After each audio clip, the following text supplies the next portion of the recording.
اعوذ باللہ من الشیطان الرجیم، بسم اللہ الرحمن الرحیم۔ ہماری بہن کا یہ سوال ہے، کیا ہم نماز تراویح مسجد میں با جماعت امام صاحب کے پیچھے ادا کر سکتے ہیں یا نہیں کر سکتے؟ تو دیکھیں، یاد رہے کہ مرد ہو یا عورت ہو، سب پر نماز تراویح پڑھنا جو ہے یہ سنت موقدہ ہے اور بالکل پڑھنی چاہیے۔ اور یاد رہے کہ سال میں ایک ہی موقع آتا ہے، اور اگر ہم اس موقع پر بھی نہیں پڑھیں گے تو پھر کب پڑھیں گے؟ تو یہ بھی یاد رہے کہ نماز تراویح پڑھنا صرف مردوں پر ہی سنت موقدہ نہیں بلکہ عورتوں پر بھی سنت موقدہ ہے۔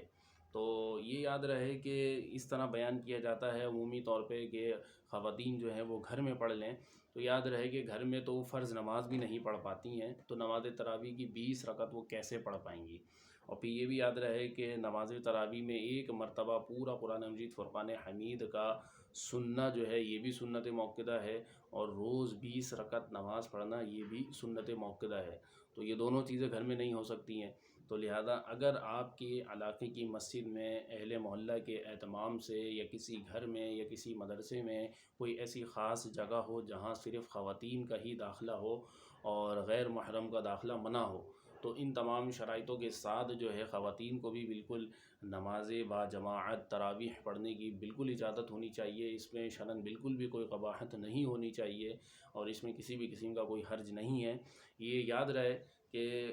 یہ یاد رہے کہ کسی نہ کسی طرح ان کو عبادت میں لگائیں۔ اگر آپ ان کو عبادت میں نہیں لگائیں گے تو وہ روزہ افطار ہوتا ہے، پھر وہ برتن دھونے میں لگیں گی اور پھر دیگر معاملات اور دنیاوی معاملات میں الجھ جائیں گی، اور پھر جو ہے وہ جو روزہ کھلنے کے بعد جو ڈرامے آتے ہیں پھر وہ اس میں بیٹھ جائیں گی۔ اور اگر یہ وہی لوگ علماء کرام مفتیان کرام سے میری گزارش ہے کہ اگر وہ یہاں ابھی بھی وہ یہی کہیں گے کہ خواتین کا مسجد میں یا مدرسوں میں آنا جائز نہیں ہے، ان کا نماز با جماعت تراویح کی ادائیگی کرنا جائز نہیں ہے، تو ان کو پھر یہاں بھی یہ سوچنا پڑے گا کہ ہم کو ان بڑے گناہوں سے بھی بچانا ہے۔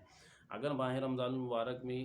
کوئی بھی شخص مرد ہو یا عورت ہو اگر گناہوں سے نہیں بچ پایا تو پھر وہ کب گناہوں سے بچے گا؟ کب وہ اللہ تبارک و تعالیٰ کی بارگاہ میں توبہ کرے گا، استغفار کرے گا؟ تو یہ اس کا یقینی طور پہ اس کا حل یہ ہونا چاہیے کہ ان کو بھی نماز با جماعت تراویح کی ادائیگی کا اہتمام ہونا چاہیے، اور ہر مسجد میں یہ اہتمام ہونا چاہیے کہ ان کے لیے ایک خاص برآمدہ ہو، یا ان کے لیے خاص جو مسجد کے اوپر کی جگہ فرسٹ فلور پر جو جگہ خالی ہوتی ہے بعض اوقات جو ہے وہاں پر داخلہ سب کا منع ہوتا ہے، دونوں طرف اس کے دروازے بند ہوں، اور ایک ایسا راستہ مخصوص ہو کہ جہاں سے خواتین جائیں اور خواتین آئیں، ان کے لیے وضو کا بھی اہتمام وہیں پر بنا دیا جائے۔ تو یہ تمام شرائط کے ساتھ بالکل ہونا چاہیے اور ان کو بالکل پڑھنا چاہیے۔ اور اگر کوئی بھی خاتون یا خواتین ہے یا کوئی بھی لڑکی ہے حافظہ ہے، تو اگر وہ با جماعت اپنے گھر میں، اگر کسی بھی اپنے گھر کے گارڈن میں یا کسی بھی مدرسے میں یا کسی بھی بڑے احاطے میں جہاں پہ بے پردگی نہ ہو، تو وہاں پر وہ اس طرح با جماعت نماز تراویح کا بھی اہتمام بالکل کر سکتی ہیں، ان کو بالکل کرنا چاہیے، اس میں شرعاً کوئی حرج نہیں ہونا چاہیے،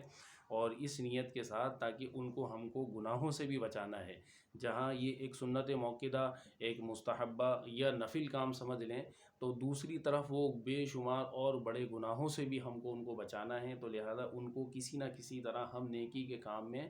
جاری رکھیں، کسی نہ کسی نیکی کے کام میں ان کو مصروف عمل کر کے رکھیں، تاکہ جو ہے وہ اپنے گناہوں سے بھی بچیں، اور خاص کر وہ ان تمام تر چیزوں سے بھی بچیں کہ جن کی وجہ سے وہ گناہوں میں لگ رہی ہیں۔ یعنی ایسا نہ ہو کہ ہم ایک سنت اور نفل کام کو لے کے پکڑ کے بیٹھ جائیں اور کہیں کہ جی ایسا کرنا جائز نہیں ہے، ایسا کرنا معاذ اللہ بہت بڑا گناہ ہو جائے گا، اور وہاں وہ حرام اور گناہ کے کام وہ بھی ماہ رمضان المبارک میں۔ تو یہ یاد رہے کہ روزہ کھل جانے کے بعد، افطار کے بعد سحری تک معاذ اللہ ایسا نہیں ہے کہ رمضان المبارک آپ سے رخصت ہو گیا، وہی ماہ رمضان المبارک کی ساعتیں اور برکتیں چل رہی ہوتی ہیں۔ تو روزے کی حالت میں گناہ کریں یا روزے کی حالت کے بعد گناہ کریں، گناہ ہی ہے، اور اس سے توبہ بھی کرنی چاہیے، ہمیں استغفار بھی کرنا چاہیے، اور نماز تراویح کا اہتمام بالکل کرنا چاہیے۔ اس سال اگر نہیں ہو سکا تو ہم اگلے سال کے لیے بھی اس کو نیت کریں، اور جتنے بھی ایام ہمارے باقی ہیں ہمیں بالکل پڑھنا چاہیے اور باجماعت پڑھنا چاہیے، اس نیت کے ساتھ کہ اللہ تبارک و تعالیٰ ضرور ہماری ان عبادتوں کو قبول فرمائے گا۔